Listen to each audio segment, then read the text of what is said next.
Right, so I'll be showing you how to remove hanging indents on your Google Docs document. So the first thing you want to do is select the area of the document that has hanging indents, like this area. Now, if it's the entire document, you can just go ahead and select the entire document by pressing Control A for Windows users or Command A if you're using a Mac. Anyway, once the text is selected, click on Format at the top there, and then put your mouse over Align and Indent, and then you want to follow that menu and click on Indentation Options. Now, with that open, you want to go and make sure hanging indent is selected under special indent. So make sure that is selected, and you can see by how far the indentation is hanging.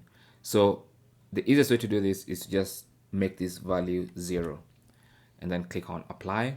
That's going to apply to the document and remove the hanging indents. It's really that simple. Thanks for watching. Don't forget to like and subscribe if you found this useful.